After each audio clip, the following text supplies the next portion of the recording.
Can your spirit receive the revelation? Not if your spirit is still ungodly. Not if your spirit is still unrighteous. You know what happens if your spirit is like that? You are going to suppress the truth about God. Every single human does it. Everyone, not some. Every single one of us do it. Why? Because you are dead in trespasses and sins.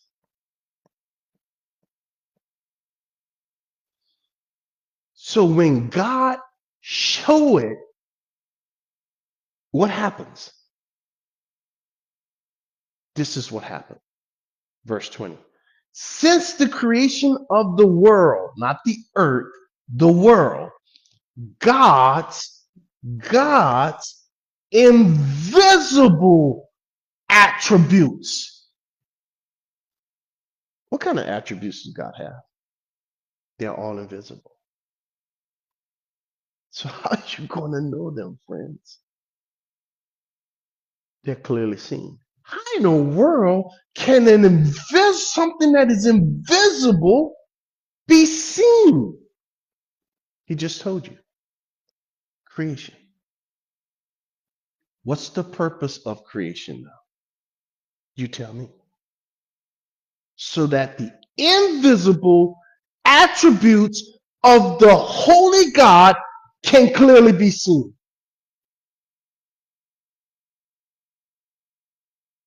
Why did God create all the things that he created? So that the invisible attributes of God can clearly be seen. Why did God make angels? So that the invisible attributes of God can be seen. Why did God make humans? So that the invisible attributes of God can be seen.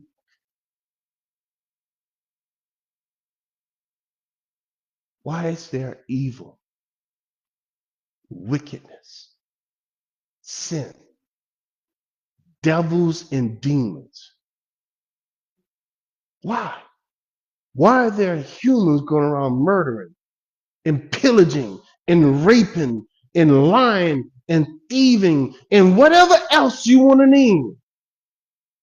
So that the invisible attributes of the Holy God can be seen. That's your answer. It's all wrapped up in creation, being understood by the things that are made.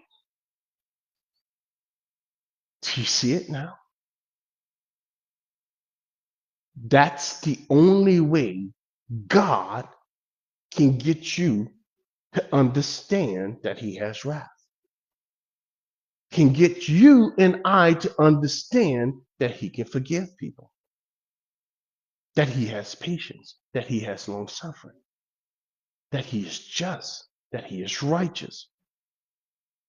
You see, that he has grace, that he has mercy. The only way that his attributes, which are all invisible, can be seen is if it exists inside of the visible creation. They are clearly seen and then understood. So what two things must transpire? Number one, it has to become visible. The invisible must become visible. And then second, there has to be some knowledge and wisdom that stands behind what you saw. Whose knowledge and wisdom? Yours? No, man. Yours is corrupt. Yours is ungodly. Yours is unrighteous. And it's going to cause you to suppress the truth. It's going to cause you to say some other God made it. It's going to cause you to say Mother Nature. It's going to cause you to bow down to yourself and thinking you have some free will and you can do whatever it is that you want. As if the Creator doesn't exist.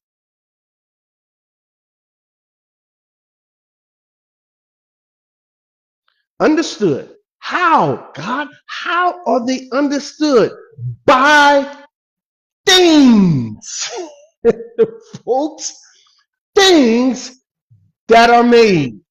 That's the only way God's attributes can be understood. God had to make some stuff. Do you see it?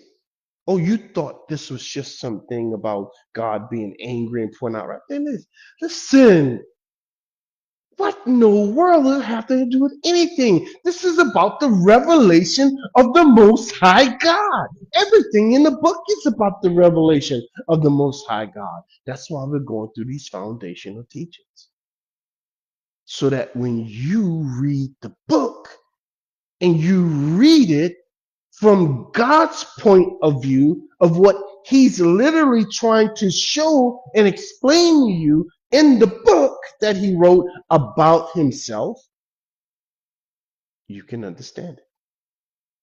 But if you keep reading it as if He wrote it about you and about others, then that's what you're going to get out of it. And you're not going to see God. You're going to see the things that are made. God can't be understood by those things. God can be revealed by those things. And the revelation contained in what you see and in what you understand simply prove that the Creator exists. You can't come to know God through creation. You can't know God that way. You can know that there is a God that way, but you can't know God that